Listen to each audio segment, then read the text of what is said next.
Let's talk about the habits, routines, and tactics of the billionaires of this world. Hi, I'm Fien, and welcome back to the Boox And More self or shelf help channel, as I like to call it, where I'll be sharing stories and books that made me think and that will hopefully move you as well. And today we're discussing a huge book. It's actually this book. It's as big as my head and even bigger. It's Tools of Titans by Tim Ferriss. You probably have heard about Tim Ferriss. He's actually the writer of the book, one of his books, The 4-Hour Work Week, which became very famous. And he also has a podcast, the Tim Ferriss Show. And this book is actually a huge book which consists of all compilations. It's a compilation of all his interviews that he did on the podcast. And he gathered all the most interesting conversations, the most interesting bits and insights from each conversation, and he has added it into this book. So therefore, it's a huge book, but it's a very interesting book because it's really the best of all the interviews that he has done. And so the book is categorized in 3 parts. It's healthy, wealthy, and wise. And so I think it's a very good book for anyone, actually, because you can just start reading. You can just choose the person you want to read something about, or you can pick one of these categories and then start browsing there. There is really no order that you have to read this book in, so it's a very interesting book for people who don't like to read long books. So and a lot of insights. And of course, I cannot go through all the stories in the book. I picked my top 5 stories and insights that I learned about in this book and that I still use to this day. So I wanted to share them with you as well. So here we go. And the first insight that I wanted to share is from Jane McGonigal, and it's Tetris as therapy. And what Jane tells us is that games like Tetris or Candy Crush or whatever, these small repetitive games, that they really help with a lot of different things such as insomnia, but also traumas, overeating, PTSD.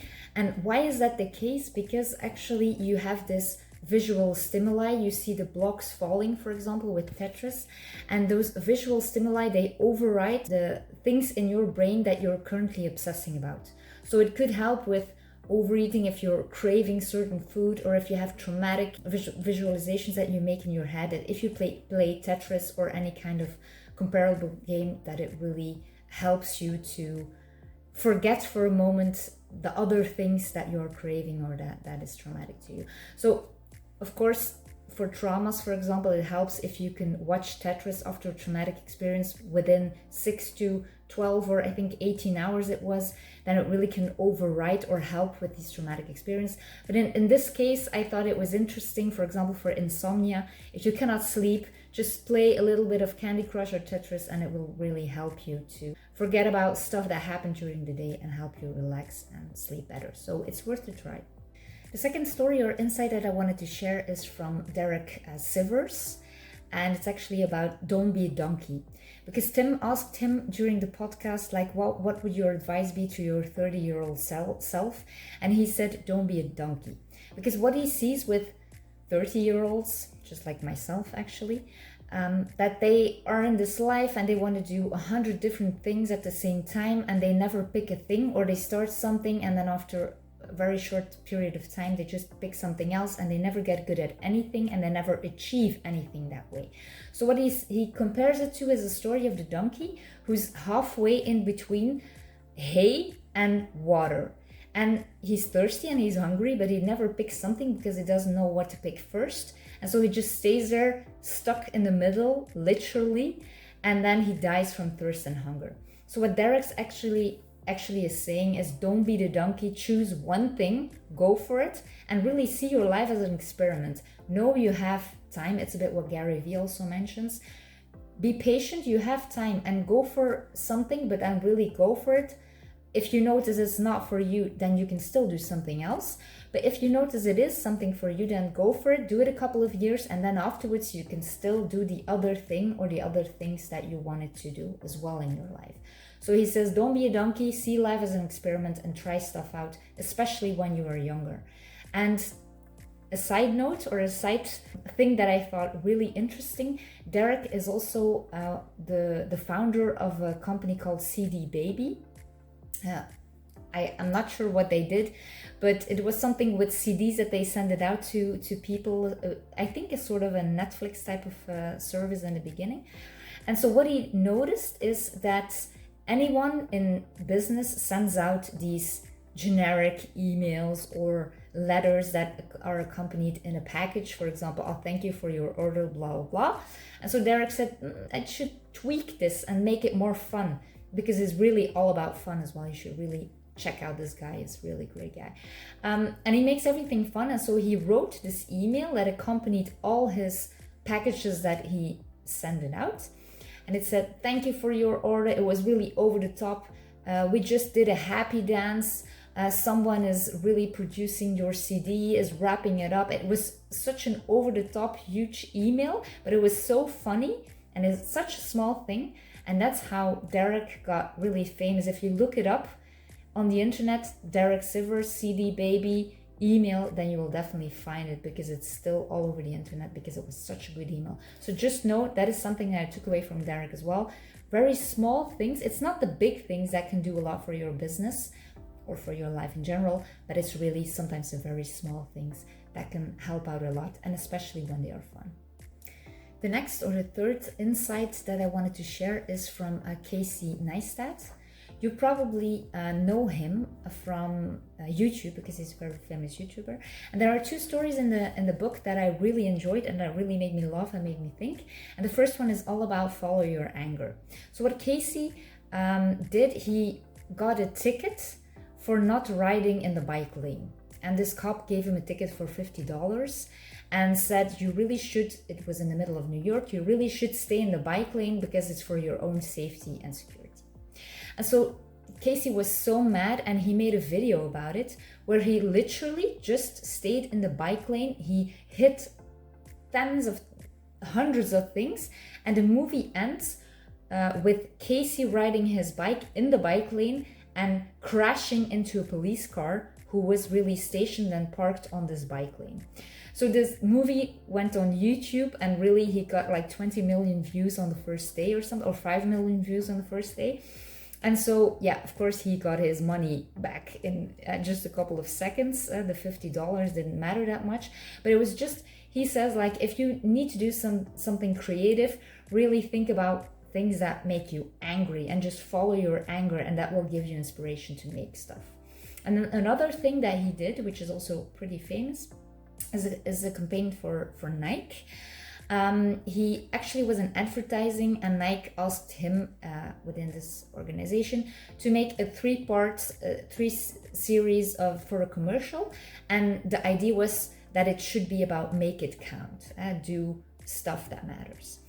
And so the first commercials were really going to plan, just like Nike wanted, and it was with this really famous athletes in it. And after the second one, Casey got a bit bored, and he said, like, we should just change up things and make it count really. And so what he suggested was to do the following. So he created a video, and the video starts with the fact, Nike gave me a budget of X amount and asked me to make a campaign about make it count. So what we did is we used all the budget of this campaign to go on a trip around the world, and after 10 days, all the money was gone. And so they filmed what happened during these 10 days when they were traveling all over the world. I think they did 15 countries or something. It was just a crazy video. And it was really what the campaign was about, make it count.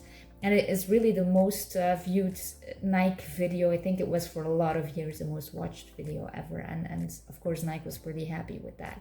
But the idea here is also, get creative, think out of the box, and if you want to be remembered even long after you die, then really do stuff, write stuff, create stuff, film stuff that matters, but that also is unique and that is worth talking about even long after you die. So very interesting stories that I wanted to share.